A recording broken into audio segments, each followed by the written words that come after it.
Премиере, не ми одговоривте како, значи плоштадите, да речеме, во Виница или не знам каде на други места, шо ќе им правите на плоштадите во Виница кои што се направени со знамето од Кутлеш? Јас овде имам една книга Антички македонски штитови од Пелагонија. Оваа книга е од Душко Темелковски и Пјер Жуел. Во оваа книга опишуваат за символот, за знамето од Кутлеш.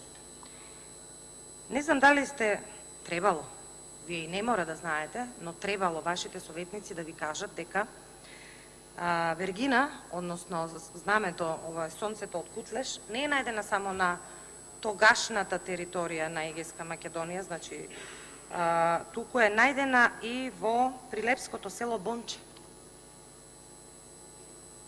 Пред точно повеќе од 2200 години. Ова книга упатува на тоа што ви го говорам, дека не е ексклузивно право само на нашите соседи за употреба на сонцето од Вергина. Напротив, тоа е и наше право. Видете, зошто, еве, грб на општина Пустец е со сонцето од Вергина или знамето од Кутлеш, како и да. Зошто нашите соседи не побараа од Република Албанија да се тргне тој символ? Зошто? Дали сте се запрашале? Зошто пред да го подпише? Многу прашања има. И кога ќе почне овој договор да се имплементира, еве сега со сонцето од Вергина, понатаму и другите членови кои што се во преспанскиот договор, ќе видите колку е овој народ наш македонски понижен. Понижен. Нашето достоинство е понижено. Само ние треба да внимаваме, а тие не. Ама јас не можам да ве разберам. Навистина не, се обидувам да ве разберам. И не можам да ве разберам. Зошто они имаат ексклузивно право? Тоа не е грчки символ. Тие го имаат присвоено како нивни символ.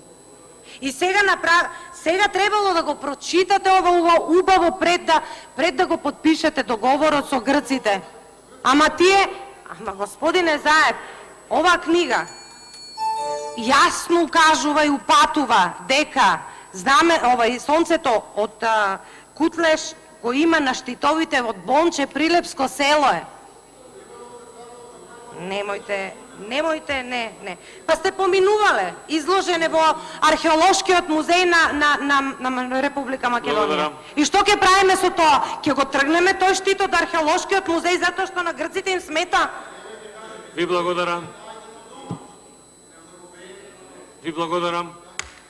Не сум задоволна. Не, имаме, значи, диаметрално спротивни ставови во однос на ова прашање.